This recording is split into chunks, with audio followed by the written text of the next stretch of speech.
The little red dot. This was a moniker disparagingly coined of Singapore by Indonesian President Habibie in 1998 when doubts were cast at Singapore's loyalty to ASEAN and to a greater extent to Indonesia. It caused a national outcry, but eventually we co-opted it as our unique identity and have since changed the inherent meaning of the phrase to be of a small nation state that can punch above its weight.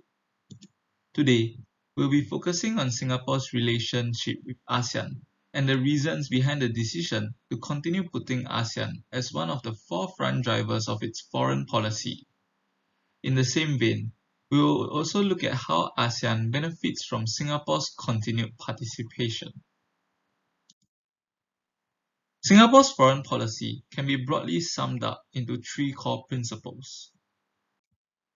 Firstly, as a small state, Singapore has no illusions about the state of our region or the world. This underpins why we are so intent on promoting and working for good relations with our immediate neighbours in all spheres, and being always ready to trade with any state for mutual benefit and maintain an open market economy, as well as upholding a free and open multilateral trading system.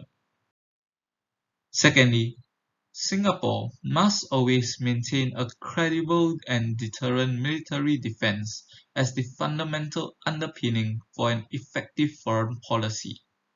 Singapore must back up our soft power with hard power, as smart power takes center stage in today's diplomatic relations.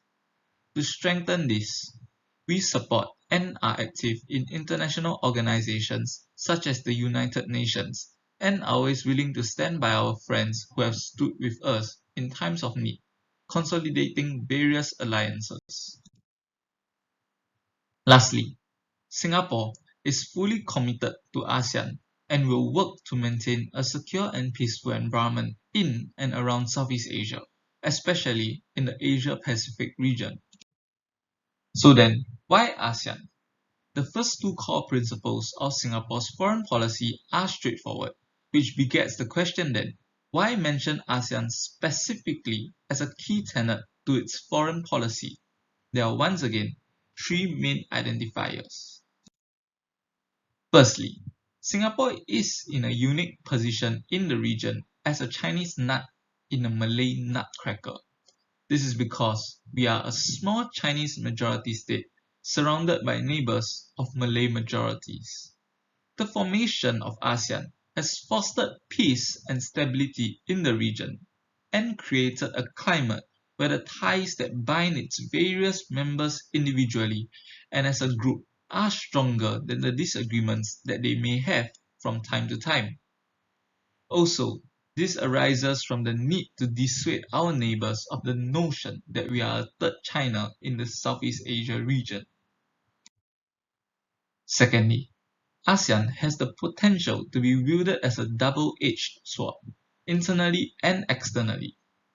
If ASEAN is split and Southeast Asia becomes a region where different powers contend with each other and try to jockey and gain advantage and play one country against another, it will raise tensions in the region, and that is a crosswind that Singapore cannot afford to be caught in, and ASEAN keeps the Southeast Asian countries under control.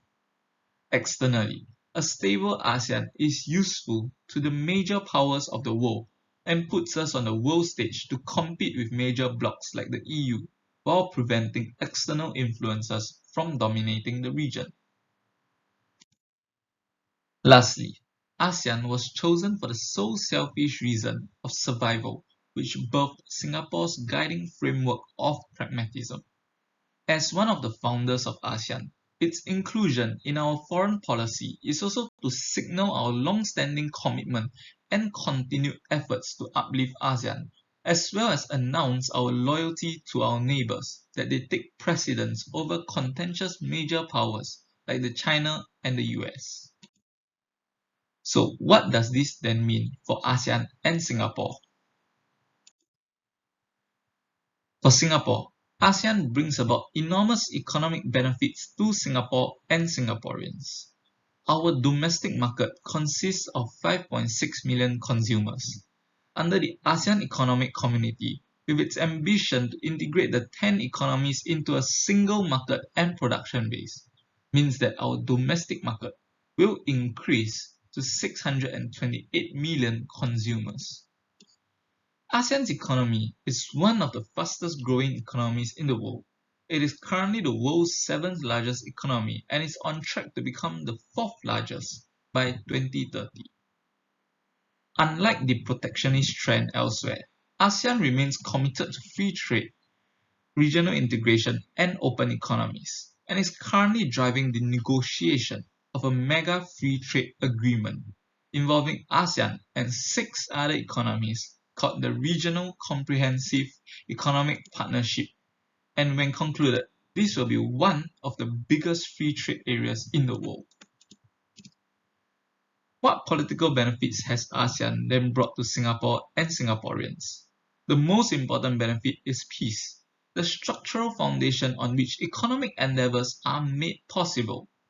Without peace, ASEAN countries would not have been focused on making development in the region. And on top of that, ASEAN centrality has enabled Singapore to forge 10 major partnerships as a result of ASEAN's success and Singapore's key role in making that happen. Unofficially, by positioning itself as the de facto leader of ASEAN but never doing so publicly, the rest of ASEAN are used as foils for Singapore's exceptionalism to showcase that the small nation state is one more capable than its larger counterparts to remain relevant in the world today. Singapore's role in benefiting ASEAN then comes about as a trade partner and signatory in the ASEAN region. Singapore is a gateway for many MNCs or SMEs looking to enter ASEAN investments as a result of international recognition for Singapore's economic stability and business-friendly environment. Examples include the very first free trade agreement ratified by Singapore in 1992, the Common Effective Preferential Tariff Scheme that cut down inter-ASEAN trading costs, and this was also known as the ASEAN Free Trade Agreement, which opened the floodgates for companies set up in Singapore to trade without restrictions with other ASEAN countries. All these bring about enormous benefits for ASEAN countries that are inalienable from Singapore's contribution. Furthermore, in terms of technological benefits, Singapore has rose to the forefront of innovation and technological expertise in the region, and with government initiatives pushing to ensure its preparedness for the future economy, Singapore is developing in leaps and bounds, and this expertise is then shared with neighbouring countries. Other benefits include humanitarian aid provided by Singapore to its fellow brethren when in need, as seen from various natural disasters that have struck the area.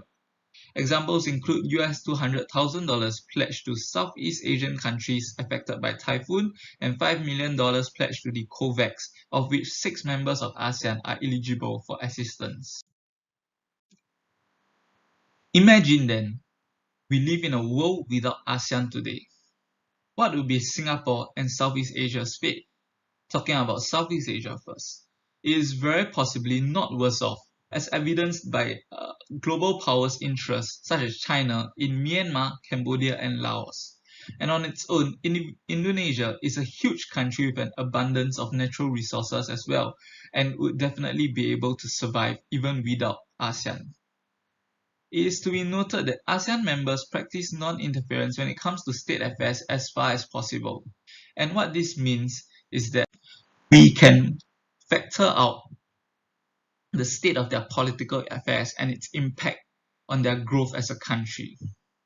So for Singapore, what would most likely happen would be that Singapore will be fighting a war on multiple fronts from Malaysia, Indonesia, and communism. While we might very well still have done well, ultimately we are still very strategically placed in terms of our geography. However, Singapore would be unlikely to have climbed this high to reach the heights that we have achieved today. In conclusion, ASEAN is not a goodwill endeavour forged out of the goodness of Singapore and Indonesia's hearts.